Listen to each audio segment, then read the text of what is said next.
নির্বাচন কেন্দ্রিক ষড়যন্ত্র মোকাবেলায় সর্বোচ্চ ত্যাগ স্বীকারের প্রস্তুত থাকুন। ঝিনাইদহে জামায়াতের পথসভায় ডক্টর শফিকুর রহমান। জামায়াতের আমির ডক্টর শফিকুর রহমান বলেছেন, স্বাধীনতার 54 বছরে আমরা শান্তির দেখা এখনো পেলাম না, বরং হাজারো অশান্তি আমাদের জীবনের সঙ্গী হয়ে আছে। 54 বছরের বাংলাদেশে সেই শান্তিটা আমরা এখনো পুরোপুরি পেলাম না, বরঞ্চ হাজারো অশান্তি আমাদের দৈনন্দিন জীবনের সঙ্গী হয়ে আছে। বিগত 15.5 বছর জনগণের শান্তি ছিল নির্বাসনে। ফ্যাসিস্ট আওয়ামী লীগ জনগণের শান্তিকে নির্বাসনে পাঠিয়ে দেশের দণ্ডমুণ্ডের মালিক হতে চেয়েছিল। আল্লাহ তাদের নির্বাসনে পাঠিয়ে দিয়েছেন। তিনি কসম খেয়ে বলেন, আমরা যদি ক্ষমতায় যাই তবে দেশের মালিক হব না, বরং জনগণের সেবক হব। তিনি বলেন, দেশের নির্বাচন নিয়ে ষড়যন্ত্র চলছে, তাই নির্বাচন কেন্দ্রিক সকল ষড়যন্ত্রের মোকাবেলা করার জন্য সর্বোচ্চ ত্যাগ স্বীকার করার জন্য প্রস্তুত হন। তিনি বৃহস্পতিবার সন্ধ্যায় ঝিনাইদহ পাহাড়ি চত্বরে এক পথসভায় প্রধান অতিথির বক্তব্যে এসব কথা বলেন। ঝিনাইদহ জেলা জামাতের আমির, ঝিনাইদহ 2 আসনের এমপি পদপ্রার্থী অধ্যাপক আলী আজম মোহাম্মদ আবু বকর সভাপতিতে পথসভায় বক্তব্য রাখেন কেন্দ্রীয় নির্বাহী পরিষদ সদস্য মোবারক হোসেন, জেলা জামাতের আমির আব্দুল আলিম নায়েবে আমির এবং ঝিনাইদহ 3 আসনের এমপি পদপ্রার্থী অধ্যাপক মতিয়ার রহমান, জেলা সহকারী সেক্রেটারি আব্দুল হাই, রাজুল ইসলাম, কাজী সবির আহমেদ, জেলা শ্রমিক কল্যাণ ফেডারেশনের সভাপতি হারুনুর রশিদ, ঝিনাইদহ 4 আসনের এমপি পদপ্রার্থী আবু তালেব, উপজেলা আমির ডক্টর হাবিবুর রহমান, হরিণাকুণ্ড উপজেলা আমির বাবুল হোসেন, শরীকুপ আমির অধ্যাপক এস.এম. মতিউর রহমান, কোটচাঁদপুর উপজেলা আমির মাওলানা তাজুল ইসলাম, কালীগঞ্জ উপজেলা আমির আব্দুল হক, শহর আমির ইসমাইল হোসেন, বাংলাদেশ ইসলামী ছাত্র শিবিরের জেলা সভাপতি আরিফ হোসেন, শহর সেক্রেটারি আবদুল্লাহ প্রমুখ উপস্থিত ছিলেন।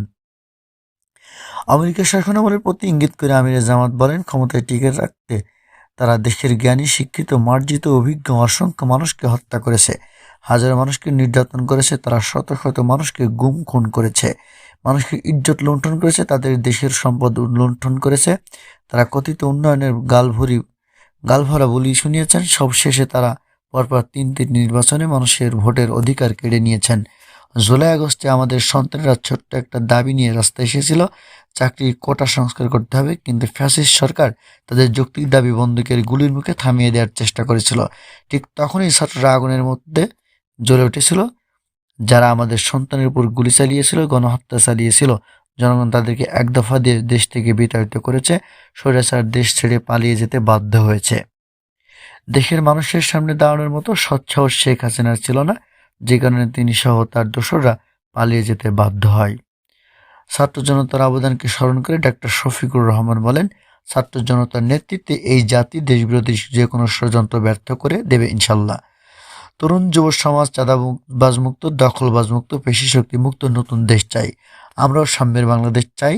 এই প্রজন্ম বুকে রক্ত দিয়ে নতুন স্বাধীনতা এনে দিয়েছে, প্রয়োজনে আমরাও রক্ত দিয়ে হলেও এই স্বাধীনতা ধরে রাখবো ইনশাল্লাহ।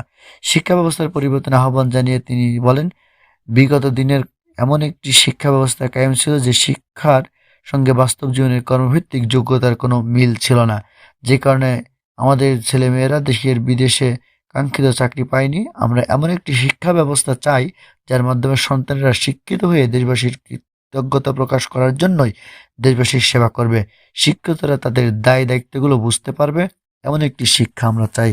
আমাদের শিক্ষার উদ্দেশ্য হবে নৈতিকতা ও বাস্তব সংমিশ্রণ। নেতাকর্মীদের উদ্দেশ্যে তিনি বলেন, আগামী নির্বাচন হতে হবে নিরপেক্ষ, স্বচ্ছ। কালো টাকা পেশি শক্তির কাছে আমরা মাথা নত করবো না। যারা কালো টাকা দিয়ে ভোটার মাঠে আসবে তাদেরকে না বলে দিতে হবে, আমরা কারো টাকার কাছে নিজেদের ভোট বিক্রি করব না।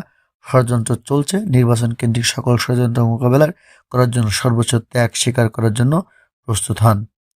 এদিকে ঝিনাইদহের উন্নয়ন নিয়ে তিনি বলেন, ঝিনাইদহ রেল লাইন, ঝিনাইদহ একটি বিশ্ববিদ্যালয়, মেডিকেল কলেজ, যে কোনো একটি প্রস্তাবনা অন্তর্বর্তী সরকার একনেকে বসলে একটা গ্রহণ করার তিনি অনুরোধ জানান সরকারের প্রতি।